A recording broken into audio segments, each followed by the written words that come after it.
Topic है hydrosphere. ये जो सब्जेक्ट है सोशल साइंस के अंतर्गत है hydrosphere. 7th class chapter number 20 hydrosphere. Hydrosphere का मतलब होता है जलमंडल। ठीक है, तो यहाँ पर हम देखेंगे कि हमारा जो जलमंडल है उसका फैलाव, घनत्व या फिर ये जाल सा बिछा हुआ है वो कैसा है। हम इसमें देखेंगे कि हाइड्रोस्फीयर क्या होता है, कौन कौन से ओशियंस वर्ल्ड में हैं, उसके बाद oceans which are the different shape of ocean floor, ocean floor के क्या क्या डिफरेंट शेप्स होते हैं, वाटर साइकिल क्या होती है और एडवांटेज ऑफ ओशियन, ओशियंस के क्या एडवांटेज होते हैं। ये सारी चीजें हम इस चैप्टर में पढ़ेंगे। 3/4 of the earth surface is covered with water. जैसे कि आपको पता ही है, सभी जानते हैं। सपोज मान लो ये अर्थ है, ठीक है, अर्थ का जो ये पार्ट है ये पूरा किससे कवर है, ये वाटर से कवर है, या आप कह सकते हो 71% जो है वो किससे कवर है, पूरा अर्थ वाटर से कवर है। ओनली 29% जो है वो लैंड मास है। तो ये जो 71% वाटर सरफेस है ये महासागरों के रूप में विद्यमान है। उसके अलावा जो 29% लैंड मास है उसमें जो स्वीट वाटर है, पीने योग्य जो पानी है, वो हम इसके अंतर्गत ले सकते हैं। ठीक है, तो हम यहाँ पर देखेंगे 3/4 of the earth surface is covered with water, the part of the earth covered with water is called hydrosphere. तो जो पानी का जो भाग है जो कवर किया हुआ है वो हम उसको कहेंगे हाइड्रोस्फीयर। ठीक है, उसको हम हाइड्रोस्फीयर कहेंगे। जैसे मैंने अभी आपको बताया, ये जो हाइड्रोस्फीयर है ये कितना परसेंट है पूरे अर्थ का, 21% of earth surface and the remaining is 29% is land mass. The area covered by water is much larger than area covered by land. तो यहाँ देखने से ही समझ में आ रहा है कि एरिया, पानी का जो एरिया है वो ज्यादा कवर किए हुए है और जो लैंड मास का एरिया है वो उससे बहुत ही कम है। So land sphere, water sphere. अब देखो यहाँ पर आपको मैं ये जो पिक्चर शो कर रही हूँ, ये देखो दिस पिक्चर। ठीक है, इस पिक्चर में आप ये वाला जो पोर्शन है ये आप देखोगे, ये जो पोर्शन है ये क्या कहलाएगा आपका,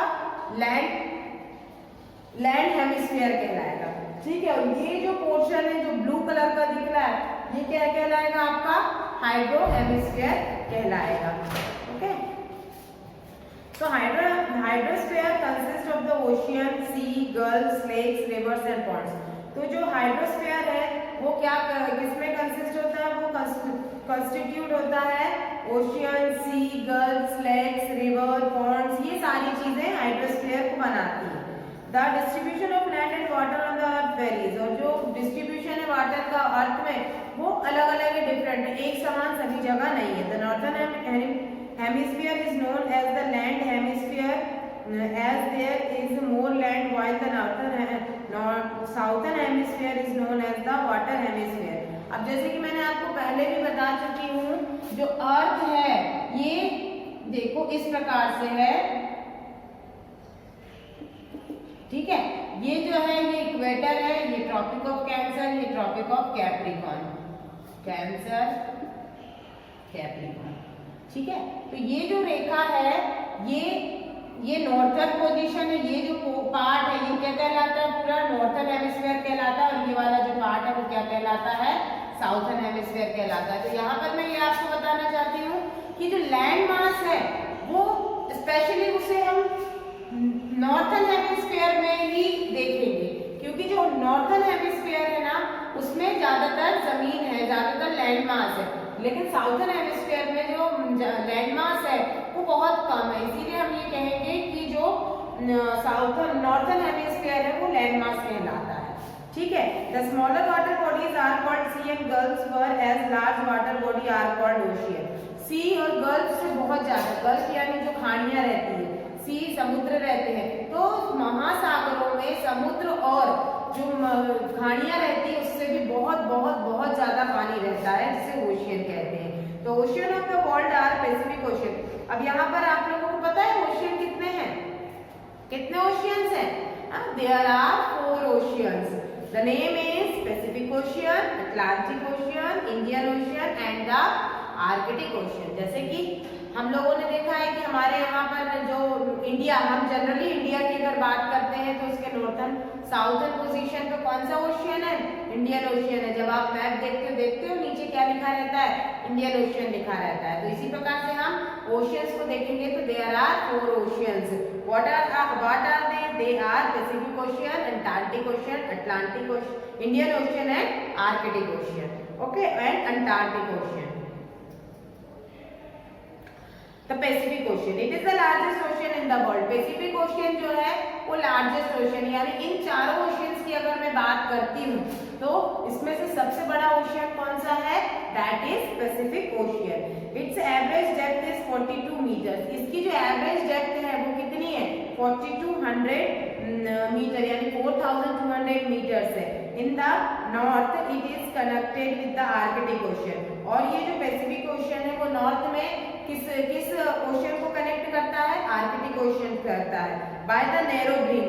और जो सकरा मतलब सकरी पट्टी के द्वारा वो आर्कटिक ओशियन से पैसिफिक ओशियन कनेक्ट करता है। Strait in south it is spread up the Antarctica. South में क्या है? अंटार्कटिका स्प्रेड है, फैला हुआ। There are many depth trench in it. तो यहाँ पर भी बहुत सारे डेप्थ ट्रेंच है। The world deepest trench is Marina, जिसकी गहराई कितनी है? जो सबसे गहरा ट्रेंच है वो क्या है? मरीना है। मरीना की जो गहराई है वो कितनी है? 11,022 मीटर है। आप ये कह सकते हो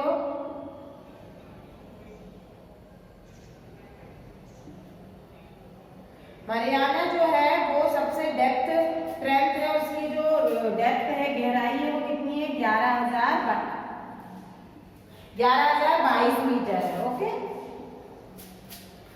Arctic Atlantic ocean, it is the second largest ocean. Pacific ocean के बाद उससे छोटा ओशियन कौन सा है?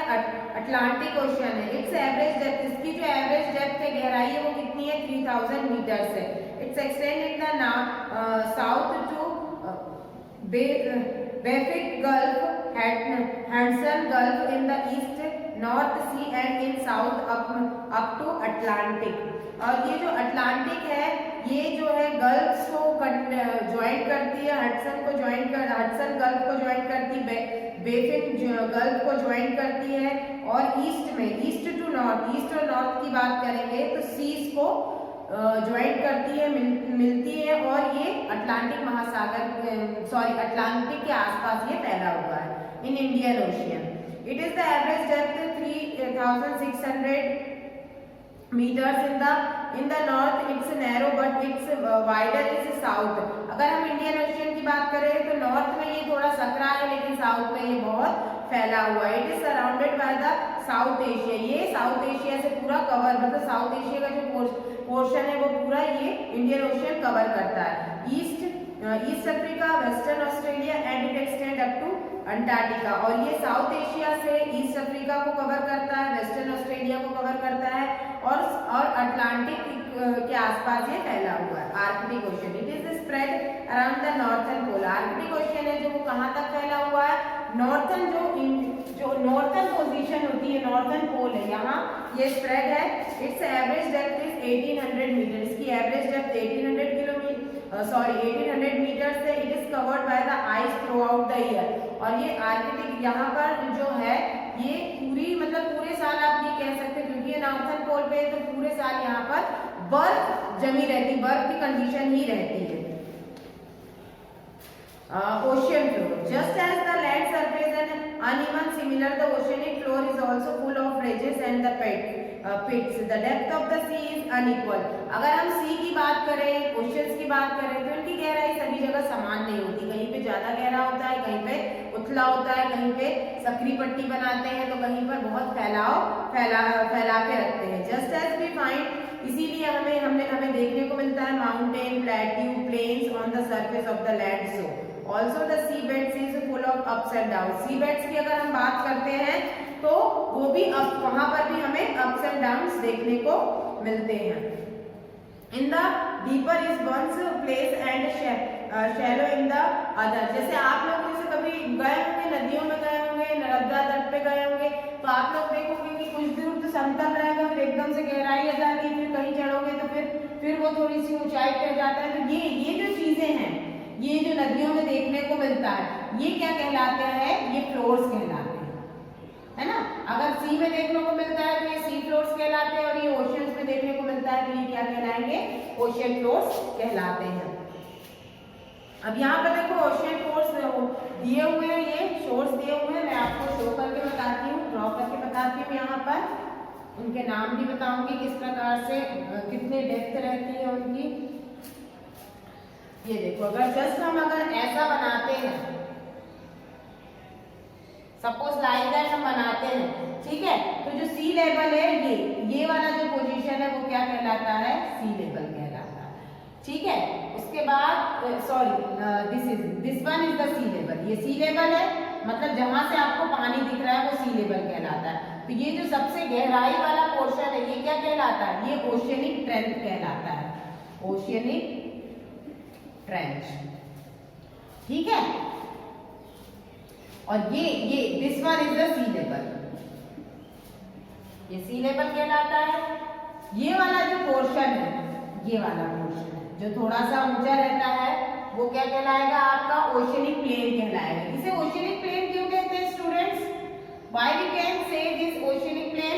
क्योंकि ये देखो, यहाँ पे डिप्थ होने के बाद ये कुछ दूरी तक ये प्लेन में रहता है, कोई इसमें हलचल नहीं है, कोई उबड़ खाबड़ जमीन नहीं है ना, तो ये ओशियनिक प्लेन कहलाता है। अब अगर थोड़ी सी और जाओगे, ऐसी गोलाई आएगी, ठीक है, ऐसी इस टाइप की, तो ये क्या कहलाता है आपका? ये कहलाएगा कॉन्टिनेंटल स्लोप। स्लोप तो आपको पता ही है, स्लोप कैसा होता है? ढलाऊ। तो ये ढलाऊ एरिया दिख रहा है, तो ये स्लोप कहलाएगा, कॉन्टिनेंटल स्लोप कहलाएगा। और उसके ऊपर बिल्कुल किनार पे जब आप पहुंच जाओगे तो वो कहलाएगा कॉन्टिनेंटल शेल्फ, ठीक है, तो वो कहलाएगा कॉन्टिनेंटल शेल्फ। आप जस्ट ये थोड़ा सा अगर एक्सप्लेन नहीं हो पा रहा है तो आप इस पिक्चर के थ्रू देख सकते हो और क्लियर कर सकते हो। Now we can see the advantage of oceans. अब हम यहाँ पर एडवांटेज देखेंगे कि ओशियंस के क्या क्या एडवांटेज होते हैं। The following are the advantage of ocean. Rains on land. जमीन पर जो पानी गिरता है वो मोस्टली पानी जो बादल बनाते हैं, क्लाउड्स बनाते हैं, वो किसके द्वारा बनाते हैं? ओशियंस के द्वारा बनाते हैं। All the rains on the land are due to the evaporation of sea water. Evaporation सी रेन कैसे फ्लो होती, मतलब कैसे गिरती है, क्या कारण होता है? जो एवोपरेशन होकर लैंड का जो पानी है वही एवोपरेट होकर ऊपर जाता है, एटमॉस्फेयर में जाता है, कूलिंग कंडीशन बनती है, क्लाउड्स बनाते हैं और वो बरसात के रूप में वापस धरातल पे आ जाते हैं। तो जो मोस्ट ऑफ द पार्ट जो सी लेवल का कह सकते हो, रेन का जो मोस्ट ऑफ द पार्ट है वो कहाँ से एवोपरेट होता है? सी वाटर से एवोपरेट होता है। Rains are very useful for the vegetable. अब सभी को मालूम है कि रेन सभी के लिए यूजफुल है, वेजिटेबल्स हो, एनिमल्स हो, लाइफ हो, ह्यूमन लाइफ हो, एनिमल लाइफ हो, सभी के लिए रेन जरूरी होता है। तो we can say rain on land is mainly depend on sea water. Balance of temperature. Oceans help to maintain balance of temperature on the land. Land पे लैंड मास का टेम्परेचर को बैलेंस करने के लिए भी ओशियन बहुत helpful रहते हैं। मीन्स ऑफ ट्रांसपोर्ट, हम मीन्स ऑफ ट्रांसपोर्ट के रूप में भी ओशियंस को यूज करते हैं, जैसे कि जैसे आप लोग एक जगह से दूसरी जगह जाते हो, सामानों को एक जगह से दूसरी जगह ले जाते हो, किससे ले जाते हो? जिसके पास जो भी सोर्स होते हैं, कोई 2 व्हीलर से ले जाता है, कोई 4 व्हीलर से ले जाता है, कोई बस के थ्रू पहुंचाता है, कोई ट्रेन के थ्रू, कोई प्लेन के थ्रू। तो उसी का एक जो रूट है, ट्रांसपोर्टेशन का एक रूप है, वो हम वाटर ट्रांसपोर्ट के रूप में भी देखते हैं, जिसका मोस्ट ऑफ द पार्ट जो है वो कहाँ से देखा जाता है? सी लेवल के द्वारा देखा जाता है, सी रूट के द्वारा देखा जाता है। एक जगह से दूसरी जगह, एक देश से दूसरी देशों तक अगर बड़ी मात्रा में सामानों को पहुंचाना है, ऐसे सामानों को जो जल्दी खराब नहीं होते, अगर ऐसे सामानों को पहुंचाना है तो मोस्टली किसका इस्तेमाल किया जाता है? सी रूट का इस्तेमाल किया जाता है, क्योंकि ये चीपेस्ट होता है, क्योंकि ये और दूसरे ट्रांसपोर्टेशन की अपेक्षा ये बहुत ही ज्यादा चीपेस्ट होता है, सस्ता होता है। Water cycle and it's important. अब हम वाटर साइकिल देखेंगे कि वाटर साइकिल क्या होता है। वाटर साइकिल तो मेरे ख्याल से आप लोगों को सभी को पता होगा, आप लोगों ने छोटी क्लासेस से ईवीएस में पढ़ा है, 6th क्लास में साइंस में भी पढ़ा होगा आपने। एक साइकिल बनता है ना, तो तो ये जो साइकिल क्या होता है, आपने साइकिल का व्हील देखा, ये रोटेट होता है, वापस से अपनी जगह आता है, फिर रोटेट होता है, फिर वापस से अपनी जगह आता है। तो वाटर साइकिल को भी हम इसी प्रकार से शो करेंगे। ये देखो, दिस इज द सी, ये पानी है। अब ये पानी जो क्या है वो क्या हो रहा है, एवोपरेट हो रहा है।